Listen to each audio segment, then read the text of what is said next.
ورحمة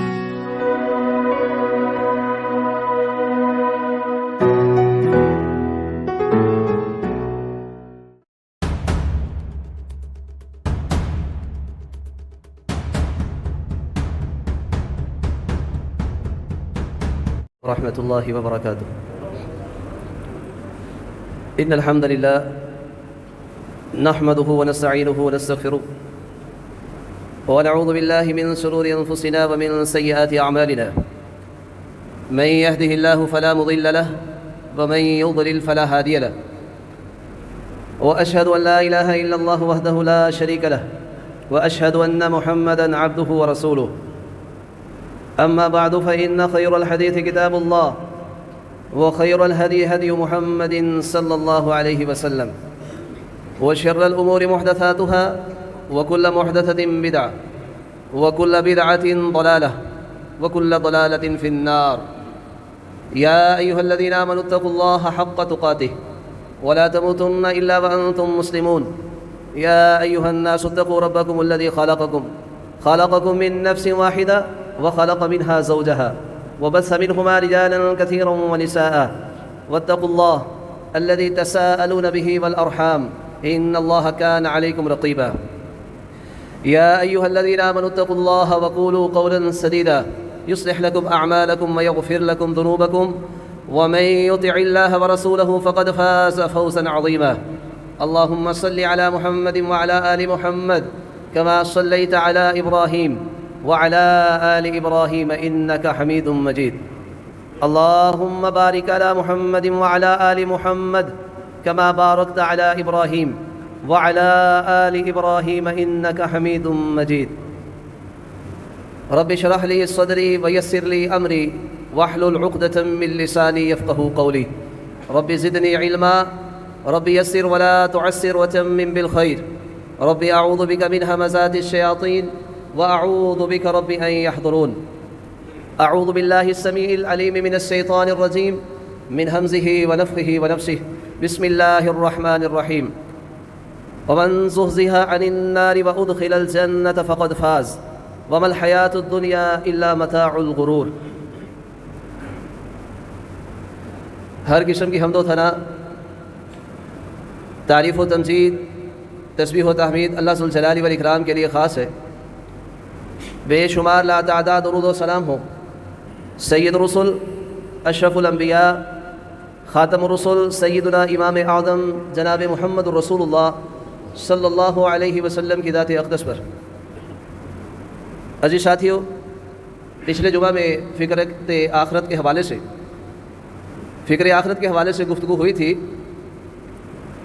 اور جو شخص اپنی آخرت کی فکر کرتے ہوئے اپنی زندگی کے اندر تبدیلی پیدا کر کے اپنی آخرت کی تیاری شروع کر دیتا ہے اور ہر ایسے کاموں سے بچنے کی کوشش کرتا ہے جو جہنم کی آگ میں اس کو جھلسانے والے ہیں، اس کے بعد وہ جنت میں جانے والے اعمال کرتا ہے، اور اگر اس سے زندگی میں کمیاں کوتاہیاں ہوتی ہے تو اپنے پروردگار کی طرف رجوع کر کے اللہ ذو الجلال والاکرام سے اپنے گناہوں کی معافی مانگتے ہوئے اپنے رب کا محبوب بن جاتا ہے.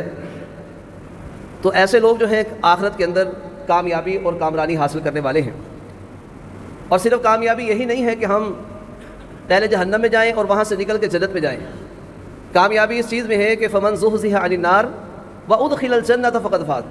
جو جہنم کی آگ سے بچا کر کے جنت میں داخل کیا گیا، یہ بندہ حقیقت میں کامیاب ہے. تو میرے بھائیوں، ہم نے کوشش یہ کرنی ہے کہ جو اعمال انسان کو جنت میں لے جانے والے ہیں، ہم ان اعمال کو تلاش کریں اور دیکھیں کیا ہم ان اعمال کی ادائیگی کے اندر کوتاہی تو نہیں کر رہے. آپ کے سامنے ایک حدیث بیان کرتا ہوں، اس میں کامیابی والی باتیں موجود ہیں. حدیث کے راوی معاذ بن جبل رضی اللہ تعالی عنہ ہیں. ان کی کنیت ابو عبداللہ تھی. انصار کے قبیلے خزرج کے ساتھ تعلق رکھتے تھے، اور جب انصار کے 70 آدمی مکہ میں پہنچے تھے، یہ بھی ان کے ساتھ جا کے مسلمان ہوئے تھے. غزوہ بدر اس کے علاوہ اور بھی بہت سے غزوات کے اندر شریک ہوئے ہیں. 18 سال کی عمر کے اندر انہوں نے اسلام قبول کیا تھا، اور 38 سال کی عمر پا کے حضرت معاذ بن جبل رضی اللہ تعالیٰ عنہ وفات پا چکے تھے. یہ معاذ بن جبل رضی اللہ تعالیٰ عنہ وہ صحابی ہیں، آپ نے پہلے بھی یہ بات سماعت کی ہے کہ ان کی آمد سے پہلے، نماز میں شمولیت سے پہلے، نمازیں تو پڑھتے تھے لیکن ایک دن اس انداز سے نماز پڑھی کہ جب نماز کے اندر شامل ہوئے رسول اللہ صلی اللہ علیہ وسلم نماز پڑھا رہے تھے تو یہ اپنے ساتھی سے پوچھ نہیں سکے کون سی رکعت ہے. اس سے پہلے کوئی نمازی آتا ساتھ والے سے پوچھتا. نماز میں ابھی کلام کرنے سے منع نہیں کیا گیا تھا. یہ سورہ بقرہ کے اندر آیت موجود ہے. اس آیت کے نزول کے بعد کلام کرنے سے منع کیا گیا تھا. جب یہ آیت نازل ہوئی قوموا للہ قانتین، اس آیت کے بعد نماز میں باتیں کرنے سے منع کر دیا گیا. تو وہ پوچھ لیتا تھا پہلی رکعت ہے، دوسری رکعت ہے، تیسری رکعت ہے، چوتھی رکعت ہے. تو ساتھی بتلاتے تھے نماز کے دوران کہ کون سی رکعت ہے. معاذ بن جبل رضی اللہ تعالیٰ عنہ نماز میں شامل ہوئے، پوچھنا بھول گئے. اب جو بندہ پہلے پوچھ لیتا تھا پہلی کے دوسری رکعت ہے، وہ بتاتے دوسری رکعت ہے، وہ پہلے اپنی اکیلا رکعت پوری کرتا پھر جماعت میں شامل ہو جاتا. معاذ بن جبل رضی اللہ تعالیٰ جب نبی اسلام کے ساتھ نماز میں شامل ہوئے نا، پوچھنا بھول گئے کہ کون سی رکعت ہے. تو جب نبی مکرم علیہ السلام نے سلام پھیر لیا تو معاذ بن جبل رضی اللہ تعالیٰ کھڑے ہو گئے. جو ان کی پہلے نماز رہ گئی تھی نبی اسلام کے پیچھے اس کو مکمل کیا. نماز مکمل کر لی تو رسول اللہ صلی اللہ علیہ وسلم کو معاذ بن جبل کا یہ عمل اتنا پیارا لگا کہ آپ نے آرڈر کر دیا آج کے بعد جو بندہ بھی جماعت کے ساتھ شامل ہوگا، امام کے ساتھ جو اس کو نماز ملے گی وہ ٹھیک ہے، جو اس کی رہ جائے گی وہ اس کو بعد میں مکمل کرے گا، پہلے مکمل نہیں کرے گا. یہ معاذ بن جبل رضی اللہ تعالیٰ عنہ جلیل القدر صحابی، یہ نبی علیہ السلام کو ایک دن کہنے لگے اے اللہ کے رسول اخبرنی بعمل یدخلنی الجنہ، آپ مجھے کوئی ایسا عمل بتلائیں کہ میں وہ عمل کروں اور اللہ ذو الجلال والاکرام اس عمل کی وجہ سے مجھے جنت میں داخل کر دے، ویباعدنی من النار، اور مجھے جہنم کی آگ سے دور کر دے. کیسا پیارا سوال ہے. دونوں چیزیں مانگی. ایسا عمل مجھے بتلائیے کہ میں وہ کروں، جنت میں بھی چلا جاؤں اور جہنم سے بھی بچ جاؤں، کیونکہ کامیابی اس میں ہے.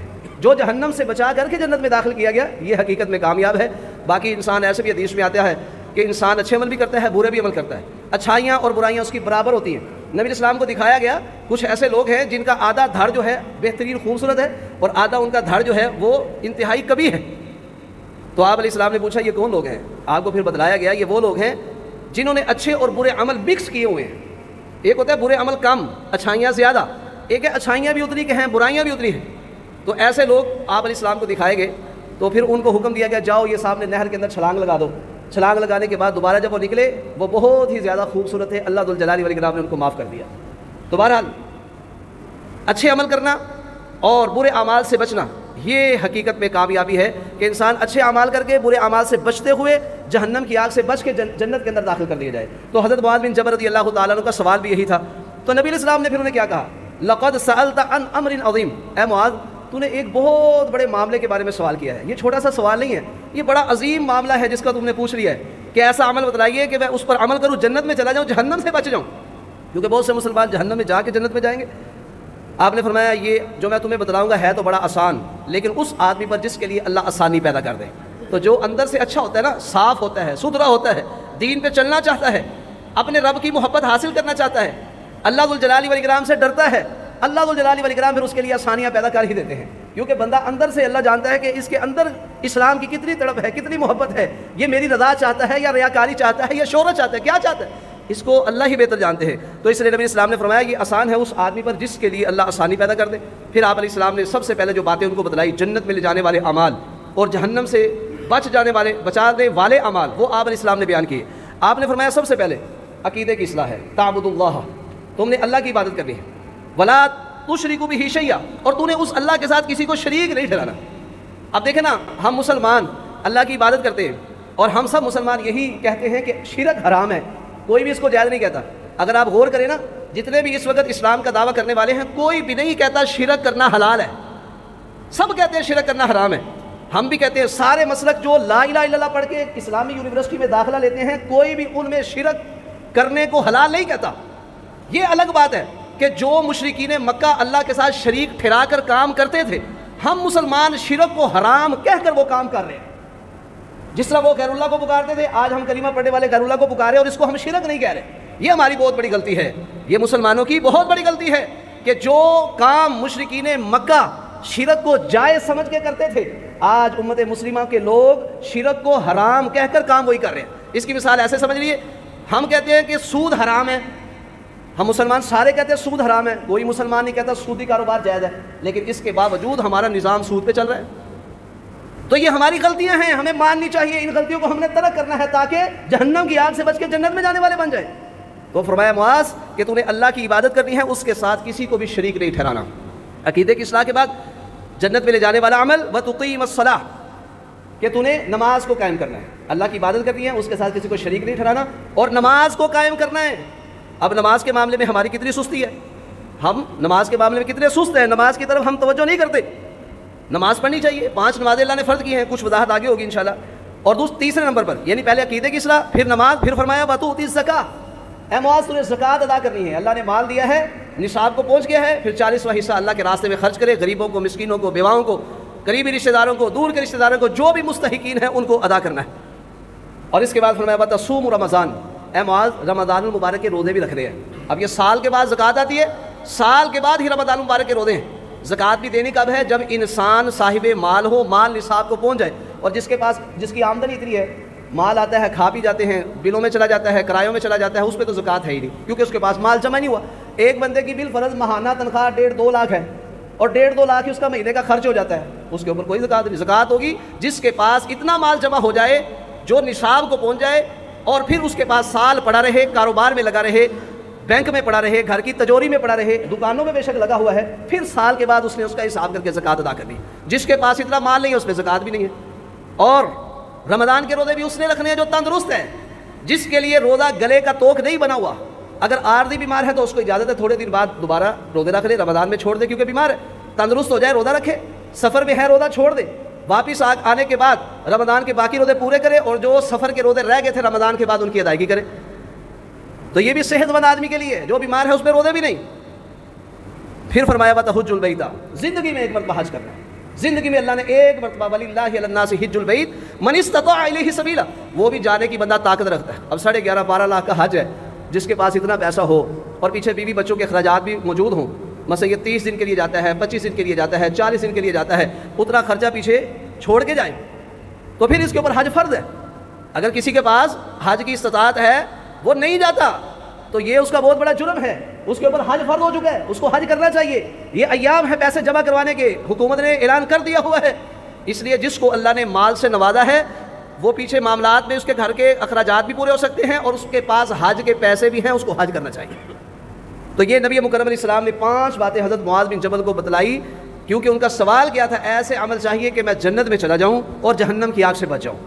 یہ بات کرنے کے بعد آپ علیہ السلام نے فرمایا، اے معاذ الا ادلک علی ابواب الخیر، اب میں تجھے خیر کے دروازوں کی خبر دیتا ہوں، خیر کے، کہ جن دروازوں سے بندہ داخل ہو نا اندر خیر ہی خیر ملے، اور میرا رب چاہتا بھی یہی ہے، فاستبقوا الخیرات، خیر کے کاموں میں سبقت لے جایا کرو، اس لیے کہ کنتم خیر امۃ اخرجت للناس، کہ جتنی بھی امتیں لوگوں کے لیے کائنات میں نکالی گئی ہیں نیکی کا حکم دینے کے لیے، برائی سے روکنے کے لیے، ان میں سب سے بہترین امت تم ہو، اس لیے تم خیر کے کاموں میں سبقت لے جاؤ۔ تو نبی مکرم علیہ السلام نے بھی فرمایا، میں خیر کے دروازوں کی تمہیں خبر نہ دوں کہ اگر وہ دروازے کھولو یعنی تم ان پر عمل کرو تو خیر ہی خیر کے اندر داخل ہو جاؤ۔ تو نبی مکرم علیہ السلام نے سب سے پہلے بتلایا، فرمایا الصوم جنۃ، روزہ جو ہے نا ڈھال ہے، ڈھال۔ روزہ رکھنے سے انسان کو شیطان کا مقابلہ کرنے کی طاقت ملتی ہے۔ نبی مکرم علیہ السلام نے ایک دفعہ نوجوانوں کی جماعت کو یہ بات کہی تھی، یا معاشر الشباب، اے نوجوانوں کی جماعت جو تم میں سے شادی کی طاقت رکھتا ہے، یعنی شادی کرنے کے اخراجات اس کے پاس موجود ہیں، تو اسے چاہیے کہ وہ شادی کر لے، کیونکہ یہ شادی اغض للبصر، انسان کی نظر کو جھکانے کا ذریعہ بنتی ہے۔ انسان شادی کر لیتا ہے، دائیں بائیں آگے پیچھے بازاروں میں گلیوں میں کوچوں میں یہ گھومتا ہے غیروں کے پیچھے، فرمایا جب اپنی گھر میں بیوی آ جائے گی تو اس کا یہ فائدہ ہوگا شادی کرنے کا حلال طریقے سے کہ اس کی نظر کے اندر حیا پیدا ہونا شروع ہو جائے گا، اغض للبصر۔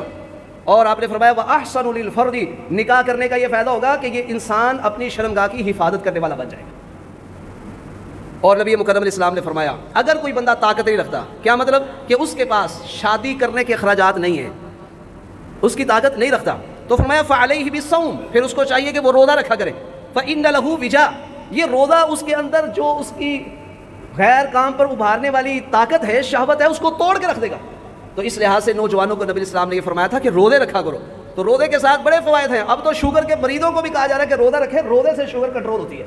اور ایسے احباب ہیں جو خود کہتے ہیں کہ روزہ سوموار کا اور وہ جمعرات کا روزہ رکھتے ہیں، اور وہ کہتے ہیں کہ اللہ کے فضل و کرم سے بڑا فرق پڑتا ہے۔ تو اس لحاظ سے یہ کام جو ہے روزے والا، نبی مکرم علیہ السلام نے اس کو جنت ڈھال قرار دیا ہے۔ جیسے دشمن حملہ کرتا ہے، فائر کرتا ہے، ادھر سے تیر چلتا ہے، ادھر سے ڈھال سامنے کر دی جائے تو پھر وہ ڈھال جو ہے اس تیر اور گولی سے محفوظ رکھتی ہے۔ اسی طرح انسان جب روزہ رکھتا ہے تو شیطانی حملوں سے اللہ ذوالجلال والاکرام اس بندے کو محفوظ رکھتے ہیں۔ پھر نبی مکرم علیہ الصلوۃ والسلام نے اگلی بات کی، آپ نے فرمایا صدقہ، خیر کے جو دروازے ہیں ان میں ایک صدقہ کا دروازہ ہے۔ صدقہ ہے. یہ صدقے کا کیا فائدہ فرمایا؟ یہ گناہوں کو اس طرح مٹا دیتا ہے جس طرح پانی آگ کو بجھا دیتا ہے. صدقہ کرنے سے گناہ انسان کے دور ہوتے ہیں. جس طرح آگ اس کو بجھانے کے لیے آپ لوگ پانی استعمال کرتے ہیں, پانی آگ کو بجھا دیتا ہے, اسی طرح صدقہ جو ہے گناہوں کو ختم کرتا ہے. تو نبی مکرم علیہ السلام کے ایک صحابی حضرت انس رضی اللہ تعالیٰ عنہ صدقے کے والے سے اس طرح حدیث بیان کرتے ہیں کہ اللہ ذو الجلال والاکرام نے زمین کو پیدا کیا, زمین حرکت کرنے لگی. جب زمین نے حرکت کی نا, اس وقت اللہ ذو الجلال والاکرام نے اس زمین کے اوپر پہاڑوں کو گاڑ دیا. ایک تو حرکت وہ ہے نا جو کہتے ہیں کہ زمین جو ہے یہ اپنے محور کے گرد چکر لگاتی ہے.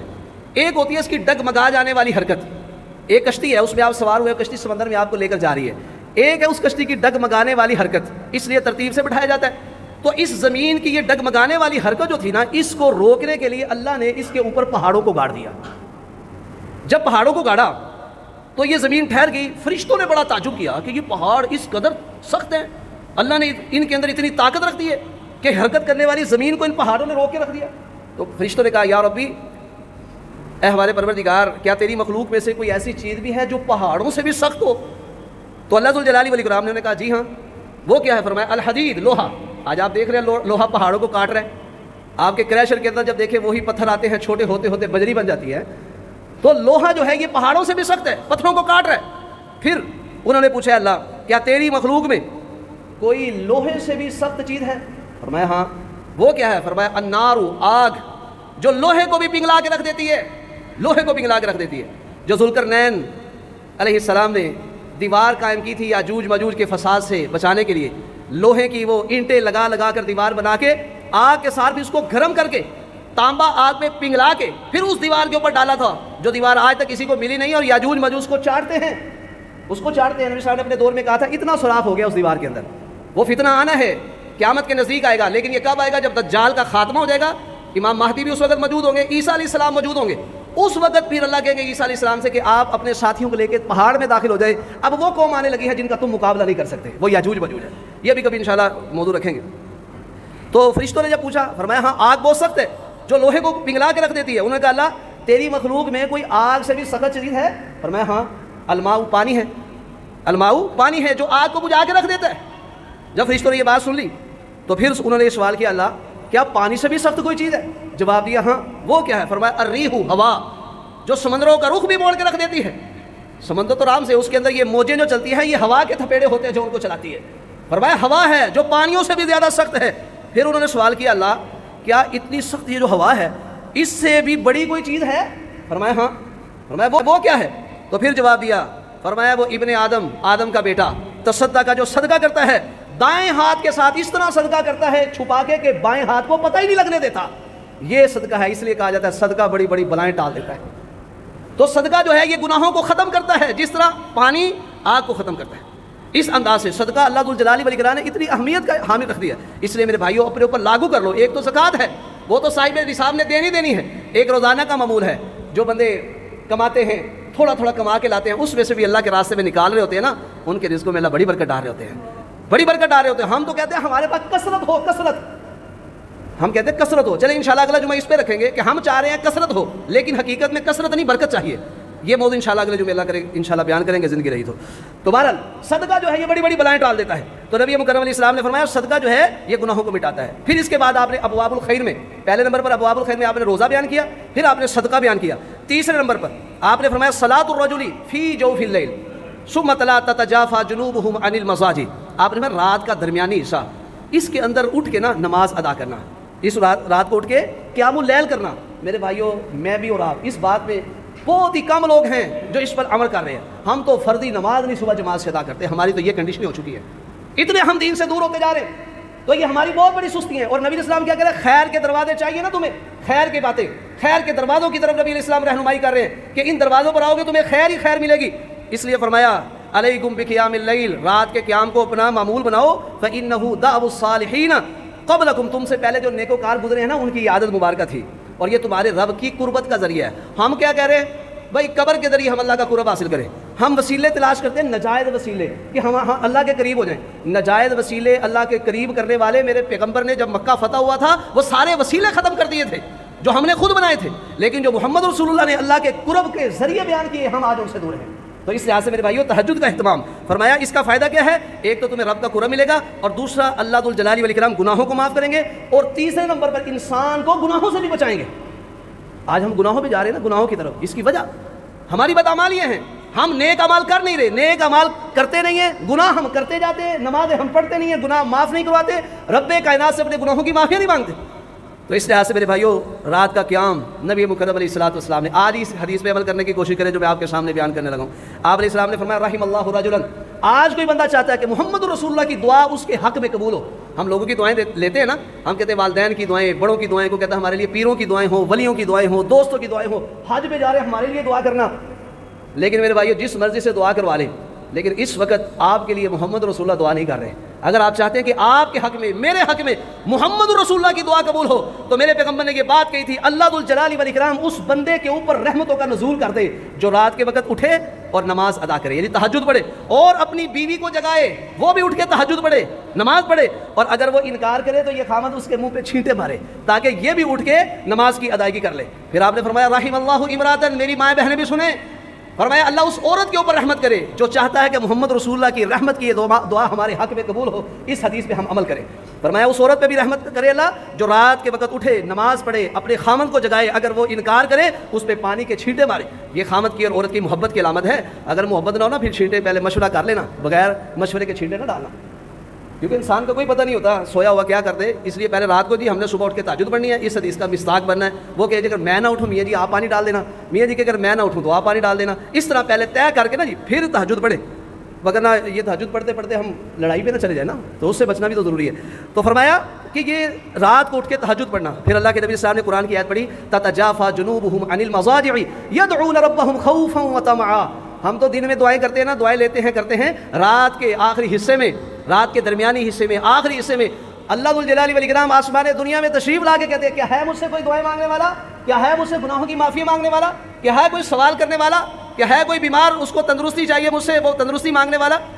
لیکن ہم سو رہے ہوتے ہیں، ساری رات ہم جاگتے رہتے ہیں، نماز کے ٹائم ہم سو جاتے ہیں، ہمارے اوپر شیطان کا غلبہ ہے، شیطانی غلبے۔ اللہ ذو الجلال والاکرام ہمیں شیطانی غلبوں سے محفوظ فرمائے۔ فرمایا میرے بندوں کے جسم ان کے بستروں سے جدا رہتے ہیں، وہ اپنے رب کو ڈرتے ہوئے اور امید رکھ کے اس سے دعائیں کرتے ہیں، اور جو کچھ ہم نے ان کو دیا اسے خرچ کرتے ہیں۔ پھر آپ نے یہ تین باتیں جو خیر کے دروازے سے بیان کرنے کے بعد فرمایا اب میں تمہیں الا ادلک براس الامر، اس معاملے کے سرے کے بارے میں نہ بتاؤں، سب سے اوپر والا حصہ، اور اس کے ستون کے بارے میں نہ بتاؤں، اور اس کی کوہان کی کا اوپر والا حصہ، کوہان کا جیسے اونٹ ہوتا ہے اس کی کوہان ہوتی ہے، اس کو اوپر والا نوک، اس کے بارے میں نہ بتلاؤں۔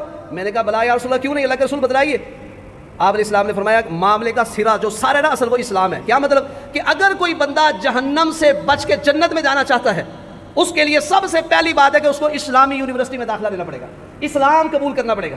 جو اسلام قبول کرتا ہے پچھلے اللہ سارے گناہوں کو معاف کر دے، وہ حقوق اللہ ہوں، حقوق العباد ہوں، اسلام قبول کرنے سے پچھلے سارے گناہ معاف ہو جاتے ہیں۔ یہ ہے اصل بنیاد۔ اس لیے نبی اسلام نے کہا تھا اپنے چچا ابو طالب کو، حضرت علی رضی اللہ تعالیٰ کے والد کو، کہ آپ کلمہ پڑھ دیں، میں اللہ کے پاس جا کے آپ کے لیے جھگڑا کروں گا۔ لیکن ابا ان یقول لا الہ الا اللہ، انہوں نے لا الہ الا اللہ پڑھنے سے انکار کر دیا، کہنے لگے وہ عبد المطلب کے دین پر ہی ہیں، بس اسلام نہیں لائے۔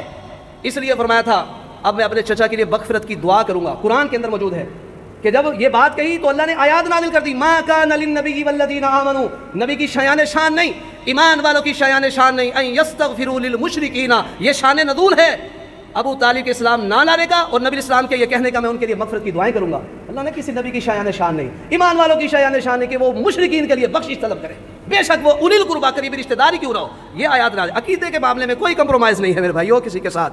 تو نبی اسلام نے فرمایا اسلام ہے اصل، تب جا کے کامیابی ہے، جس نے اسلام قبول نہیں کیا اس کی کوئی کامیابی نہیں۔ آگے وعمودہ الصلاۃ، فرمایا اس کا ستون، چھت کو سہارا دینے کے لیے ستون ہوتا ہے۔